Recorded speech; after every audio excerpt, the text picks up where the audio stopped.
Me habéis preguntado sobre un tema concreto.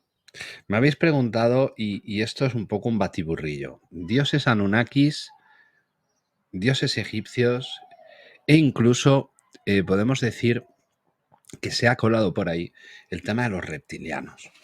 Bueno, yo os voy a dar las definiciones y os voy a explicar un poco qué es lo que tiene que ver los anunnakis con los dioses egipcios. ¿Vale? El tema de los reptilianos lo vamos a dejar ahí un poco, pero bueno, vamos a hablar sobre este tema. Los Anunnakis son, por decirlo de alguna forma, son dioses de la antigua Mesopotamia, específicamente de las mitologías sumeria, acadia y babilónica. Su nombre significa aquellos que vinieron del cielo. Según las tablillas de arcilla sumerias, los Anunnakis eran dioses que descendieron a la tierra y desempeñaron un papel crucial en la creación de la humanidad. Por ejemplo, en los textos del Enuma Elish, un antiguo poema épico que se describe a los Anunnakis, en este caso, como los creadores del mundo y los reguladores del cosmos. En la era moderna, ciertos teóricos han reinterpretado a los Anunnakis como extraterrestres que visitaron la Tierra hace miles de años. Según estas teorías, estos seres llegaron desde otro planeta conocido como Nibiru y crearon a los humanos mediante ingeniería genética para utilizar a los seres humanos como esclavos en la extracción de recursos, particularmente en oro. Pero si nos vamos a los dioses egipcios, forman parte de la rica mitología del antiguo Egipto. Cada aspecto de la vida y la naturaleza estaba bajo la influencia de algún dios o diosa. La lluvia, la crecida del Nilo, la sequía, el enfado de un faraón, todo tenía que ver. Por ejemplo, Ra era el dios del sol, Osiris era el dios de la muerte y la resurrección, e Isis la diosa de la magia. Magia y maternidad. Bueno, los egipcios creían que estos dioses eran responsables de todos los fenómenos naturales y eventos cósmicos. Ellos eran los responsables. Bueno, el origen de los dioses egipcios se entrelaza con los mitos de creación, que varía según la región. No en todos los sitios el mito de la creación es exactamente igual. Por ejemplo, en Heliópolis se creía que Atum creó al mundo a partir del caos primigenio, mientras que en Hermópolis la creación se atribuía a una pareja de dioses. Pero volvemos a los Anunnakis. En las representaciones antiguas, los Anunnakis son mostradas como figuras humanoides con vestimentas y accesorios que denotan poder y divinidad, pero no representan características reptilianas en ninguno de los casos. En ninguno de los casos. Sin embargo, estas teorías que sugieren que estos seres pueden tener características reptilianas. Es una interpretación que surge de la idea de que su naturaleza extraterrestre los distingue de los humanos y que los representaban de otra forma. Esto no hay nada escrito. Si hubiese algo que nos indicase esto, pues entonces, pues bueno, se diría, evidentemente. Esta asociación reptiliana podemos decir que es más propiamente literaria de teorías de la conspiración y no en los textos originales mesopotámicos, porque no los vas a encontrar. Los relieves y estatuillas que representan a los Anunnakis suelen mostrar dioses con cuerpos humanos y atributos divinos como alas, coronas y cetros. Los dioses egipcios son conocidos por sus representaciones antropomorfas, combinadas con cabezas de animales. Por ejemplo, Sobek, ¿no?, que es representado con la cabeza de un cocodrilo, ¿no?, simbolizando su dominio sobre las aguas del Nilo y su poder como protector. Y el famoso Horus, ¿no?, con la cabeza de halcón, simbolizando el cielo y el sol.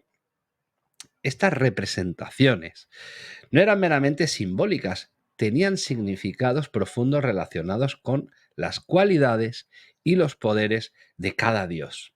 Anubis, con su cabeza de chacal, ¿no?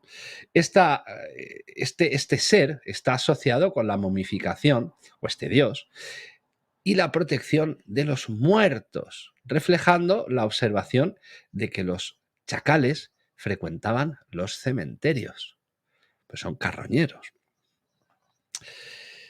Evidentemente, esos símbolos de alas, ¿no? de los dioses Anunnakis, alas, coronas, cetros, símbolo de poder. También se representa a Isis con alas, ¿no? Por ejemplo, y podemos ver cómo, bueno, podríamos hablar de la mitología comparada, pero no es que esté hablando de la mitología comparada, sino son aclaraciones importantes. En la antigua Mesopotamia, los Anunnakis eran adorados a través de rituales complejos y sacrificios. Cada ciudad-estado tenía su propio panteón y templos dedicados a sus deidades protectoras. Los sacerdotes jugaban un papel crucial, mediando entre los dioses y los hombres. Los zigurats, grandes templos en forma de pirámide escalonada, eran centros de culto donde se realizaban ceremonias y ofrendas. Evidentemente, podemos ver algo parecido en América, ¿no? Pero no eran tumbas, eran templos donde habitaba el dios, donde el sacerdote, el máximo, el sumo sacerdote, el sacerdote más grande, pues subía ahí arriba porque estaba cerca de la altura, más cerca del cielo de los dioses. Y es como ellos lo representan. Pero bueno, las teorías modernas no existe un culto activo hacia los Anunnakis. En cambio, estas teorías sugieren que los Anunnakis han manipulado la historia humana desde las sombras, controlando eventos y figuras clave para sus propios fines. Los defensores de estas teorías buscan evidencia de la influencia Anunnaki en textos antiguos, monumentos y alineaciones astrológicas. Por ejemplo, el culto a los dioses egipcios era integral a la vida diaria y se manifestaba en templos, rituales y festivales. Los faraones, considerados dioses en la tierra, eran los principales intermediarios entre los dioses y el propio pueblo. Cada ciudad tenía su propio dios principal, como Amón en Tebas o Ptah en Memphis. Los templos egipcios no solo eran lugares de culto, sino también centros económicos y administrativos. Los sacerdotes realizaban rituales diarios para alimentar y vestir las estatuas de los dioses, asegurando su favor y protección. Las festividades, como por ejemplo el Opet en Tebas, eran eventos grandiosos que reforzaban la conexión entre los dioses y el faraón. Conexiones y paralelismos. Pues bueno, tanto los Anunnakis como los dioses egipcios son vistos como seres poderosos que tienen un control significativo sobre la humanidad y el mundo natural. En las teorías modernas, los Anunnakis son descritos como creadores de la humanidad para servir sus propósitos. De manera similar, algunos mitos egipcios describen a los dioses como responsables de la creación y el orden del cosmos. En ambas culturas, los líderes humanos, los reyes en este caso, y los faraones, eran vistos como representantes de los dioses en la tierra encargados de mantener el orden divino. Los Anunnakis pertenecen a la mitología mesopotámica, mientras que los egipcios, los dioses egipcios, son parte de otra mitología, que es la mitología egipcia. Estas mitologías se desarrollaron en contextos culturales e históricos distintos, diferentes. La idea de que los Anunnakis, como seres reptilianos, es una adición moderna, no presente en las descripciones antiguas. En cambio, algunos dioses egipcios siempre han sido representados con formas animales específicas. Es decir, si bien existen paralelismos en términos de poder, control e influencia sobre la humanidad, los Anunnakis y los dioses egipcios provienen de tradiciones mitológicas distintas. Todas estas teorías modernas que vinculan a los Anunnakis con características reptilianas y comportan tú puedes hacer estas comparativas, pero no tiene comparación, porque son interpretaciones actuales y no tienen una base sólida en los textos antiguos. Las similitudes que existen reflejan temas universales en la mitología y la religión, la necesidad de explicar el origen del mundo, el papel de seres superiores en la regulación del cosmos y la influencia divina en la vida humana. Estas conexiones son más una reflexión de patrones comunes en la mitología humana que una evidencia de una relación directa entre los dos panteones. Es decir, no tienen nada que ver unos con otros. La interpretación reptiliana de los Anunnakis es algo moderno. ¿Y qué es lo que ocurre? Como ya los dioses egipcios sí son con forma humana y cabeza de animal, pues quizás se le ha querido atribuir esto a los dioses sumerios, pero con una forma especial, reptiliana. No existe nada que diga esto.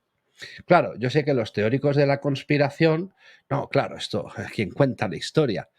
Bueno, ¿quién cuenta la historia ahora o hace 2 siglos? Porque en el siglo pasado, antes de que entrara en acción Zecharia Sitchin, que es el que empezó a sacar todas estas teorías de los reptilianos Anunnakis,